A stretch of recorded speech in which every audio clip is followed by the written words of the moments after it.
Okay, guys, here's the next installment of Misty. Um, do you remember what happened last?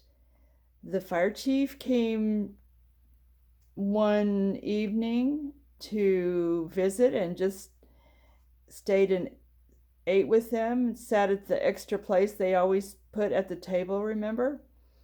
And then he talked to them about plans for the pony pinning day race for this next year, and he was invited them to race Phantom, and they were so excited, remember? So this is chapter 16, the pulley bone. The next 3 months were filled with excitement for Phantom and her owners. Paul and Maureen were conditioning her for the big race. They fed her more liberally on grain. They rode her 3 miles each day, starting off at a slow jog, then trotting her, then asking for a burst of speed midway of the ride, then slowly jogging her back home again. So conditioning her means training, working out, getting her ready for the big race. It was the early morning when the world was all red and gold with the rising sun that Paul and Maureen chose for Phantom's training period. They would take turns riding her across the tundra-like beach, hard-packed after a rain, up and down Main Street where her hooves sounded like seashells pinging against the pavement, over trails carpeted with pine needles where she made no sound at all. They rode her out to the pony pinning grounds, getting her used to the feel of the track and the sight of the white fence. Before long, the Phantom came to be a familiar and glorious sight. Her fame grew and spread. Now, on pleasant Sundays, visitors from the mainland began coming to see her. Misty grew jealous of all the attention her mother was getting. She would nose in, trying to nip the buttons from the men's coats or the flowers on the ladies' hats.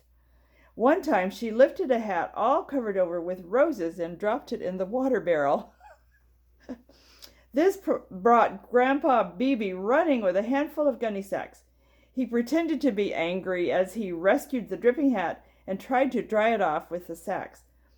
"Paul and Maureen," he would shout in his thunderous voice, "ain't you never going to drive any sense into that Misty's head? She'll grow up thinking she's a baby all her days. Never seed a critter so meddlesome." As July came in and pony pinning day drew near, something came between Paul and Maureen. If Paul worked around the barnyard, Maureen made some excuse to go off down to the oyster boats to see if the men had brought up any sea stars in their oyster tongs. And if Maureen worked at home for Grandpa or Grandma, Paul went off treading clams for Kim Horsepepper or catching seahorses.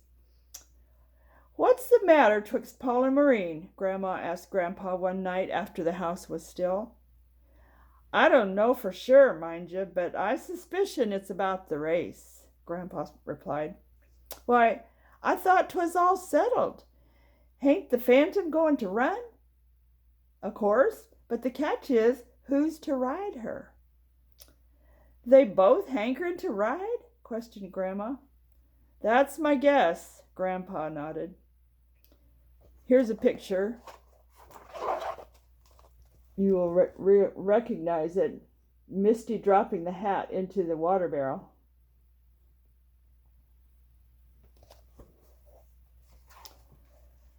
Finally, on the Monday morning before pony pinning, Grandma asked the question right out. She and Maureen were hanging up clothes at the time, while Paul, perched on the top of a chicken coop, was silently whittling a pole into a clothes prop. "Which of you," Grandma said as she removed a clothespin from her mouth, "which of you will ride Phantom in the big race?" A long silence was the only answer. "Well, well," said Grandma brightly, "if you won't state your rathers, I've got a fine idea." Still no answer. Maureen shook the creases out of a tablecloth as if her life depended on it. Paul kept on whittling furiously. Just then Grandpa Beebe came by. He glanced around sharply. "Why is everybody so hushed?" he asked. "Except for the flapping of the clothes, I'd think 'twas Sunday meeting time."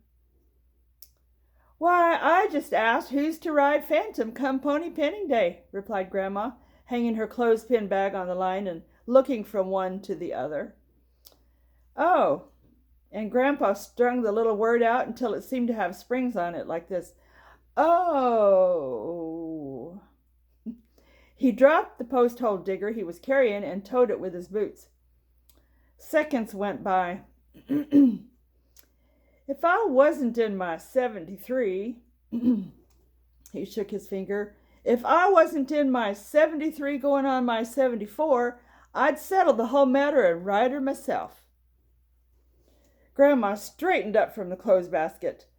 "Clarence," she said, speaking loud enough so her voice would reach Paul, "seems like something told me to save the pulley bone from that marsh hen. It's hanging above the almanac in the kitchen." "Do you know what a pulley bone is?" "I think I told you last time. It's the wishbone, what we always used to call the wishbone from a chicken or a turkey. And it's kind of V-shaped, and it has a narrow part at the top. And when it's all dried up and hard, two people each grab a side and pull, then it breaks on one side or the other." We used to make a wish and say, whoever gets the longest side gets their wish. We'll see what they say. Grandpa slapped his thigh. "Nothing could be fairer than a pulley bone," he exclaimed. "The one that breaks off the biggest part gets to ride." "I'll fetch it," Maureen called over her shoulder as she disappeared into the kitchen.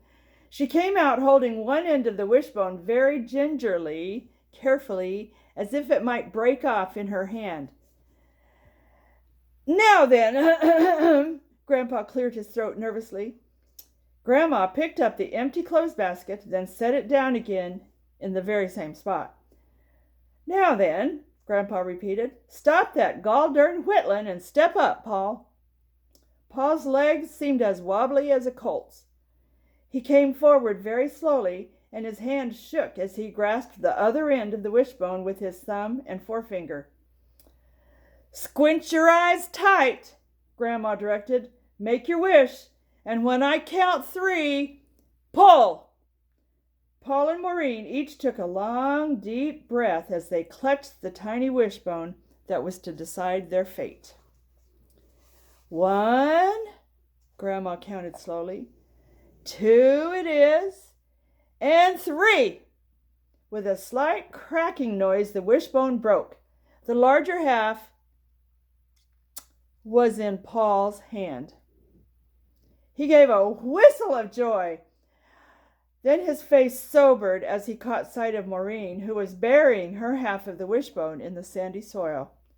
She looked up, trying to cover her feelings with a little smile. "You won, Paul," she said, blinking. "You'll ride her better anyhow." Chapter 17. Wings on Her Feet. The last Thursday in July dawned hot and still. Another pony pinning day had come. By sunup, the causeway between the mainland and Chincoteague was choked with traffic. Trucks, station wagons, jeeps, cars of every description, bringing visitors to the island. They watched excitedly as the wild ponies swam ashore after the roundup. They lined the streets to see the procession to the pens. They cheered the bronco busters. But even after these events were over, the crowds kept on coming. For this year, the big event was the race. Phantom was running. A wild seahorse against the sleek, well-trained Black Comet, winner for 3 years. Toward evening, a light wind came up, whisking sheep clouds before it. The sun was a huge red balloon hovering over the bay as Paul and Maureen, riding double on Phantom, turned into the pony pinning grounds. Maureen slid to her feet, and before she could whisper a word of encouragement into the phantom's ear, she was caught like a fly in a web. Her schoolmates, her uncles and aunts, everyone wanted to be with her during the race. They felt sorry for her because she was not riding. They seemed to wrap themselves about her until she could hardly breathe. Oh, how she longed to be by herself. Then she could race with Paul and the Phantom. Only by being alone could she be Paul and Phantom both. What's she speaking of, you think? Be Paul and the Phantom both. I think you guessed it, in her imagination. It was the voice over the loudspeaker that came to her rescue. Tonight, ladies and gentlemen, the voice blared. Tonight, Black Comet from Pocomoke races against Firefly and the Phantom. Everyone began running toward the track. Maureen slipped away from her friends and lost herself in the crowds. She wedged her way into a small opening between strangers, and soon she was standing at the rails, her stomach against a fence post. She heard strange voices all about her, but now there was no need to listen to them. They were as unimportant as the little insect voices of the night. She drew a deep breath as the names of the 3 entries were announced again. "There comes Black Comet!" the cry went up on all sides. "There he is!" She saw Black Comet amble out onto the track, aloof and black as night. He seemed bored with the entire business. Maureen would not have been surprised to see him yawn. Now Firefly, a tall, rangy mare, pranced nervously up to the starting post. Maureen's eyes pressed over her lightly and then lingered on the Phantom, who was parading to the post with dignity in her manner. She seemed unaware of the crowds, as if for her they did not exist. Her head was uplifted, her nose testing the winds, her body trembling. She could not understand the delay. She sniffed the wind hungrily. The wind was calling her, yet Paul was holding her back. At last, the signal was given. A roar went up from the crowd. "They're off!" "Black Comet at the rail," came the clipped voice over the loudspeaker. "Phantom on the outside, but it's Firefly who's taking the lead." From then on, no one could hear the announcer for all the yelling. The changeable crowds were calling, "Firefly! Firefly!" Firefly held the lead for the first quarter, and then Black Comet shot forward and pulled out in front. Maureen dug her fingernails into the fence rail. "Phantom!" she prayed. "Oh, Phantom, get it going! It's a race!" But the Phantom was not running a race. She was enjoying herself. She was a piece of thistledown borne by the wind, moving through space in wild abandon. She was coming up, not to pass Firefly and Black Comet, but for the joy of flying. Her legs went like music. She was sweeping past Firefly now. She was less than a length behind Black Comet. The people climbed up on the fence rails in a frenzy of excitement. "Come on, Black Comet!" screamed the crowds from Pocomoke. "Come on!" "Gee up, Phantom!" cried the island folk. Maureen was no longer an onlooker. She was the Phantom, winging around the curve, her nostrils fire red in the dying sun. She was Paul, leaning forward in a kind of wild glory. She was drawing close to Black Comet. Now she was even. She was sailing ahead. She was over the finish line. She was a winner by a length. The crowds grew hysterical. "It's Phantom! Phantom! She won!" But there was no stopping the Phantom. She was flying on around the track. The voice over the loudspeaker was laughing. "Only once around," it was saying. "Only once around." Paul pulled back on the wicky and spoke softly in Phantom's ear. Gradually, he brought her to a stop. Maureen was laughing and crying, too. The crowds pushed past her, dived between the rails, flocked around the Phantom. They yelled and thumped one another on the back as the judge handed Paul a purse. Paul felt of its bulging contents. Then his eyes swept the crowds. Here I am!" called Maureen. Every eye turned to see whom Paul wanted. When they discovered Maureen standing on the top rail of the fence like a bird on a twig, friends and strangers too clapped and cheered. In an instant, Paul was riding through the little opening they had made. With the fence as a mounting block, Maureen swung up behind Paul. The island folk went mad with happiness. "Hooray for Paul and Maureen! Hooray for the Phantom!" they rejoiced. But Paul and Maureen found only one face in all that sea of faces and heard only one voice in all that blur of noise. It was Grandpa Beebe's. "Get home!" he bellowed. "Tell Grandma!" Here's a picture of the race. The Phantom.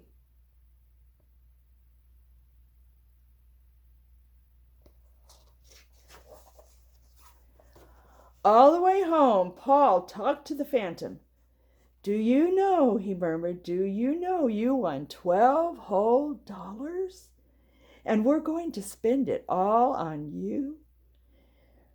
We could buy her red plumes and ribbons to braid in her mane," suggested Maureen. Paul leaned forward to get as close as he could to Phantom's ear. "We could buy you shiny brass and leather trappings," he said. "You could be handsomer than any horse in the King's Guard." The Phantom let out a long whinny into the deepening twilight. Paul laughed and laughed. "Want to know what she said?" "What'd she say, Paul?" "She said, 'Buy that toaster for Grandma and Grandpa. As for me,' she said, 'all I want is wings on my feet.'" Chapter 18. A Wild Bugle. It rained fitfully during the night following the race. By morning, the rain stopped and the sun broke through softly in slanting rays, drawing the moisture upward in thick curtains of mist. After the excitement of the day before, matters on Pony Ranch were settling down to their usual routine. Paul and Maureen were busy with chores, Paul repairing the chicken house and Maureen scrubbing the water pans. Misty tagged first one, then the other, like a puppy with two masters. Close to the fence stood the Phantom. She kept lifting her head upward as if to worship the miracle of the sun drawing water. From time to time, Paul took sidelong glances at her. "Let's take turns racing her as soon as our chores are done," he called to Maureen. "You can be first." Maureen smiled to herself. She knew that Paul was trying to make it up to her for not riding in the race. She hurried with her chores. Then, with Misty at her heels, she hung her apron on the clothesline and went to get the wicky. When Phantom caught sight of the wicky, she whinnied and then stood trembling while Maureen slipped the rope-like root between her teeth, brought it under her chin, and tied a square knot. Square knot. Remember the square knots we learned? They don't slip. It was strange how gentle Phantom could be, but even in her gentleness there was a wilding look in her eye, as if only her body were inside the corral, while her real self lived somewhere far away. Grabbing Phantom's mane, Maureen jumped onto her back. "Ready!" she called to Paul. Paul dropped his hammer and came running to let down the bars of the gate, which fitted into the horseshoes nailed to the fence posts. Phantom pawed the ground nervously as if irked by Paul's slowness. With one bar down, Maureen put her heels into Phantom's side, and Phantom sailed over the hurdle and out upon the marshy plain. Misty tried to follow, but Paul pushed her back. "Soon we'll be racing you too," he promised, combing her foretop with his fingers. "But today we've got to make Phantom happy." Then he carefully replaced the top bars, climbed over the fence, and wandered out to a lone pine tree. There he stood, leaning up against the tree, waiting his turn. His blood quickened as he watched Phantom whip across the little point of land that went down to meet the sea. Around and across and up and down that flat tongue of land she swept, like the sea mews, that's birds, that soared overhead. At last Paul waved them in. "My turn now!" At exactly the moment when Maureen turned Phantom over to Paul, there was the sound of a ringing neigh in the distance. It speared the morning stillness. It seemed to come not from the sea, but from the Spanish galleon back across the ages.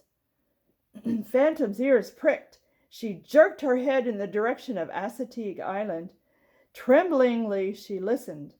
The bugle came again, strong and clear. It brought Grandpa Beebe bounding over the gate, running toward Phantom.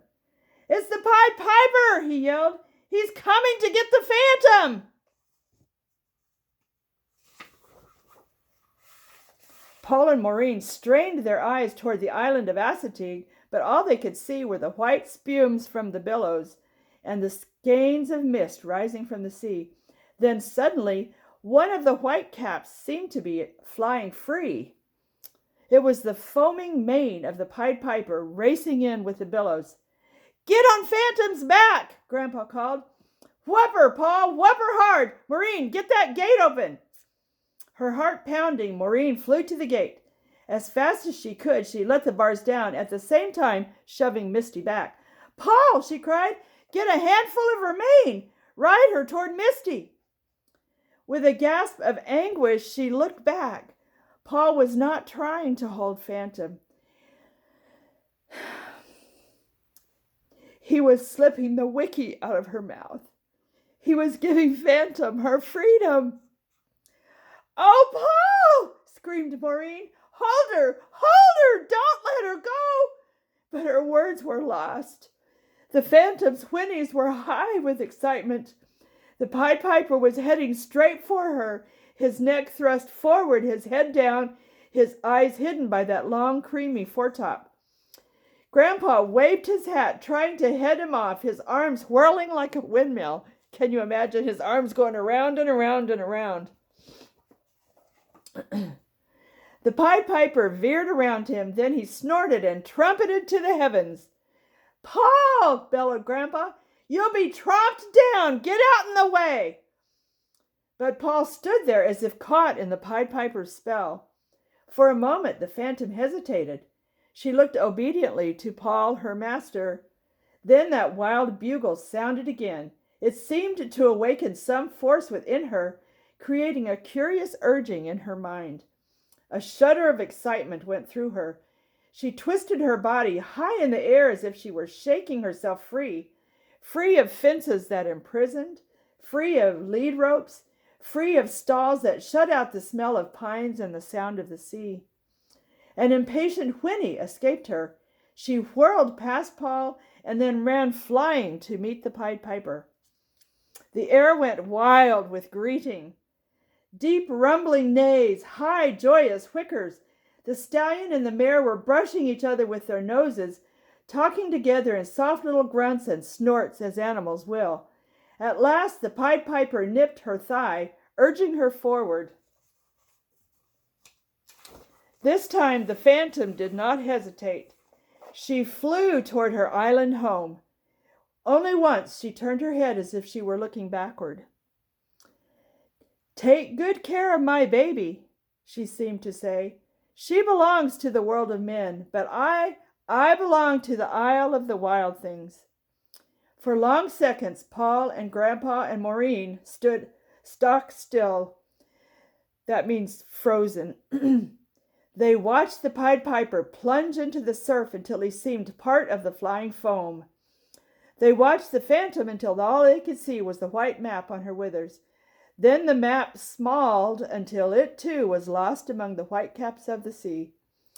The air about them quivered like a violin string. Then suddenly the string snapped, and the everyday world was all about once more. Grandpa was no longer the wiry man who had bounded over the fence. He was himself, gnarled and a little stiff-legged as he walked to the gate. Paul followed along behind him, and some of the Phantom's happiness seemed to shine in his face. He had given her the freedom she longed for. Maureen lowered the bars of the gate for them and then put them back in place.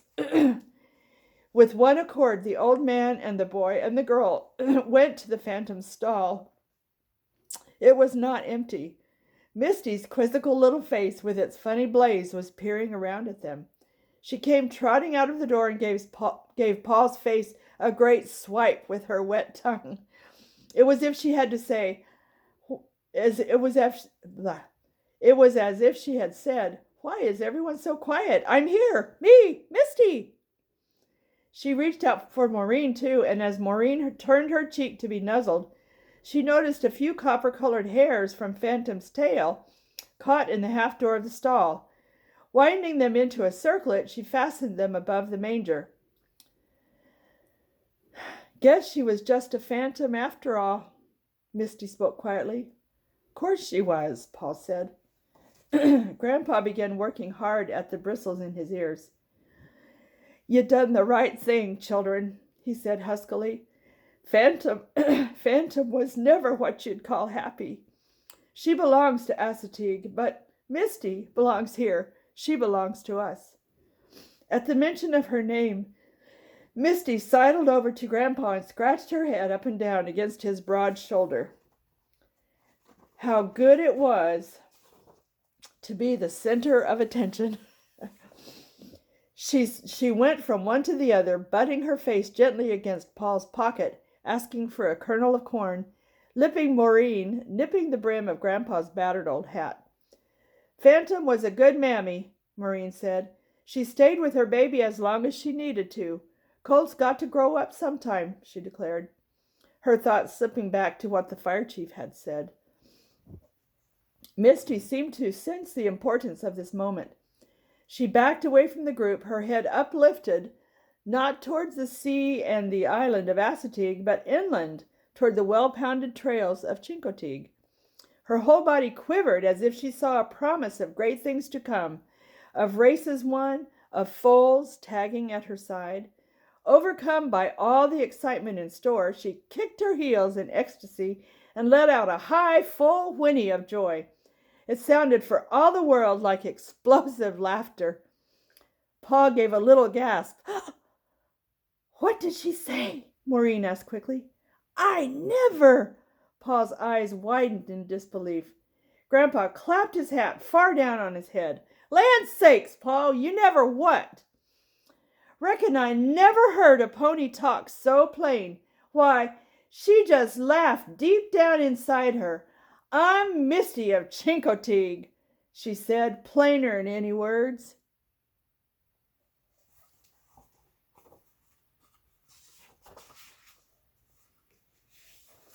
The end. There's a map of Chincoteague and Chincoteague.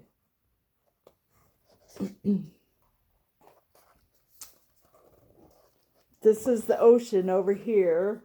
This is Virginia over here, and Delaware, and this long little skinny thing right here, that's Chincoteague Island. That little bitty one at the bottom of Chincoteague, that's Chincoteague. Can you see them there?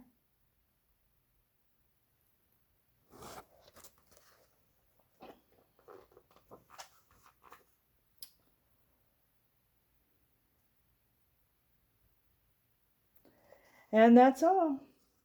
That's all she wrote. Good book, huh? I've got some ideas for the next book. I'll have to let you know when I get on the next time if I can locate it. All right. Have a good night, guys. Love yous.